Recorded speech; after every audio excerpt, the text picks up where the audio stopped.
Hey guys, welcome to another video on the Inside Spurs Show. Happy Thursday. It's an early afternoon as I record this. It's going to be afternoon when you see this, surprisingly.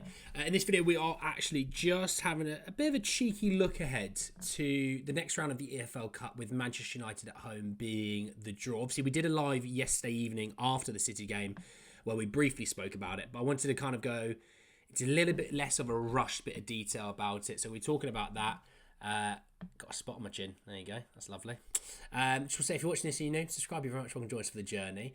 And yeah, look, just to round off yesterday, was it our best performance? No. Our cup wins and titles won on good performances? Not particularly, no. They are won on just winning the game. It doesn't matter how you do it, you just do it, all right? You think of all those Mourinho teams, and you think of like you know other teams that when Chelsea were probably in the late 2000s, where the football wasn't the greatest of quality, but they were winning things. That was the important thing. They were winning things, and yesterday wasn't a typical Ange ball performance, but I think it was something that we learned a lot more about. We learned a lot more about this team yesterday than we would have had we gone out there and we had 60% possession, 1-2-0 and cruised through. I think yesterday we went through adversity, and I think we learned a lot more from that. I think players and maybe like Archie Gray, I think it's a great learning experience for a player like Archie Gray. Radu, great experience for Radu as well. So look, obviously the injuries aside, it's still an opportunity. Next man up. The mentality always has to be next man up. We shouldn't be thinking about, Mickey van der Ven's injured. We should be thinking, hey, we get to see Radu now, and let's build him up, and hey, let's make it to such a point that actually you're having to pick between the three of them. Not it's Mickey and Kuti and then there's Radu. Thinking actually no, Radu is on par. That's what we want, so it's not a bad thing. But Manchester United at home, it's going to be in and around the 17th of December. Obviously the announcement will come, but it's in and around there. And for me, when I said on the live, because people went, Andy, who do you think we're going to get? And I said, I think we're going to be Man United at home. And, I don't often get ththings right. And I got this one thing right. And yes, it could have been Brentford. Yes, it could have been Southampton. Could have been Palace. But Palace, do you know what? Palace beat us and then Palace beat Aston Villa. So are we rubbish? So that if we're rubbish, that means Aston Villa are rubbish as well. Or are Palace actually not that bad a team? I was shocked they hadn't won a game of the season before they played us. I didn't think they were that bad, And I still don't think they're that bad. I think there's some really good, talented players. For me, I was always thinking they should probably play Mateta a lot more than they do, because they play in Nketiah. But hey, there's neither here nor there. We in terms of getting a big boy, it's probably the big boy that you want. Now, obviously, new manager bounce. They're talking about a new manager bounce. What I would say is, by the time we play them, it's going to be about 7 weeks' time. They're going to have Ruben Amorim in what the next 2 weeks. I'd assume he'll be in charge. Let's have a quick look at Premier. Well, let's have a look at Manchester United fixtures. That's a good sign. Manchester United fixtures gives us an idea. Obviously, they play Sunday. They play the following Thursday, and then the following Sunday, and then they've got a break to the 24th of November. So you'd assume he's going to be in. Would he be in charge for the Europa League game next week? They sort of need to pick up points in the Europa League, if I think. And then he's got Leicester at home. So he's obviously... They said Ruud might only be in charge for one game.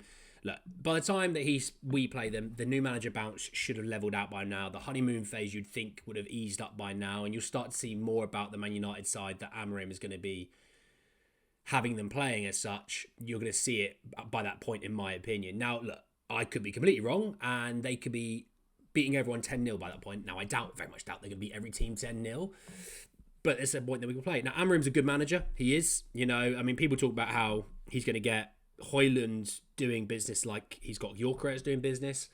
I think that's a lazy take. Gyökeres was fantastic in the Championship. It's not surprising that he's gone to not a top 5 league, but a decent league and having success. It's not shocking. He's gone to one of the bigger clubs as well. They're going to be, I think, a better team with Amorim than they would Ten Hag. So do I think we're going to brutalise them and batter them the way that we did only a few weeks ago? I don't see that. Do I see us winning that game? Yes, I do. And had this been the Europa League, I see us winning that as well. I see us, when we play Man United in the Premier League at home, obviously these are the real hypothetical injuries and suspensions aside, I still see us beating them. I do. I think we're a better team.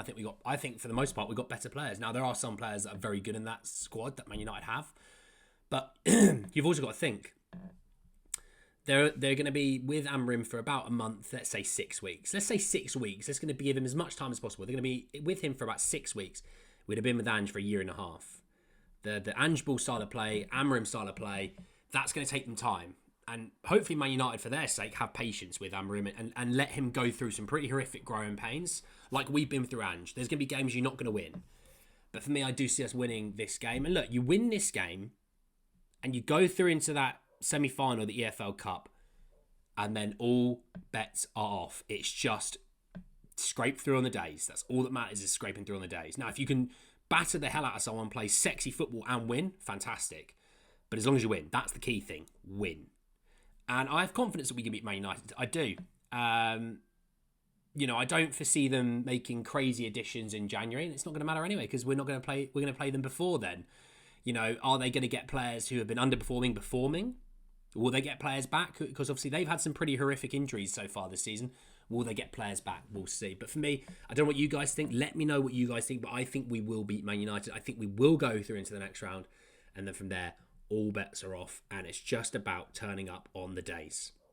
But let's see. It's just early thoughts anyway. I just want to say, if you're watching this and you're new anyway, subscribe. Thanks very much for watching as well. Drop a like if you haven't already. And I'll see you all back a little bit later, maybe if not tomorrow, especially for the Aston Villa preview. Just talk a little bit about my Spurs. Talk a little bit about Spurs. Enjoy the rest of your day, everyone. I'll speak to you all really, really soon. Take care.